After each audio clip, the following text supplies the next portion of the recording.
बेहतरीन है माशाल्लाह, शानदार। अस्सलामुअलैकुम वरहमतुल्लाहि वबरकातुहू। जो कि सत्तू के फ़वाइद पर हमने बात की तो मुझसे रिक्वेस्ट की गई कि अब आप इसका तरीका भी सिखाएं कैसे बनाते हैं। तो आप देख रहे हैं 3 बड़े चम्मच जो 9 टेबल स्पून के बराबर हैं तकरीबन, यानी एक ये वाला चम्मच 3 चावलों वाले चम्मच के बराबर तो हो गई। 3 बड़े चम्मच हमने सत्तू के डाले और उसके बराबर ही 3 बड़े चम्मच हमने शक्कर के डाल लिए। दरअसल सत्तू का मिजाज सर्द खुश्क होता है, इसमें कुछ खुश्की पाई जाती है, तो उस खुश्की का ख़ात्मा करने के लिए, इसे बेहतर मशरूब बनाने के लिए शक्कर शामिल करना बहुत अच्छा फ़ैसला है। शक्कर के अंदर तरी पाई जाती है जो सत्तू की खुश्की को कंट्रोल में ले आती है।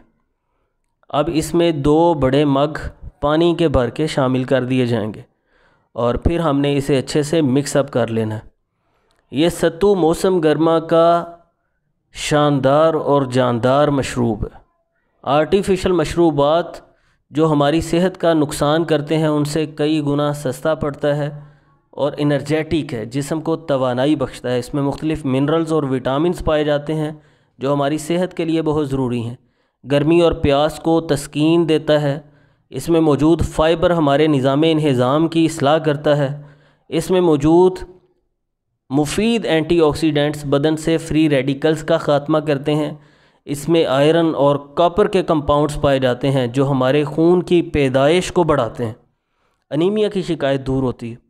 तो सिंपल है बिल्कुल, हमने जितने सत्तू डाले उतनी ही हमने शक्कर डाली और 2 बड़े मग, अगर हम गिलास की एवरेज निकालें तो एक गिलास को 3 टेबल स्पून, चावल खाने वाले 3 चम्मच सत्तू के काफ़ी हैं और उतने ही शक्कर के।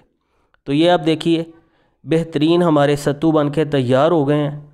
हस्बे ज़ायका आप उसमें शक्कर डाल सकते हैं अगर आपको कम मीठा पसंद है, और बर्फ़ डाल के इसे बेहतरीन ठंडा ठार बना लेंगे।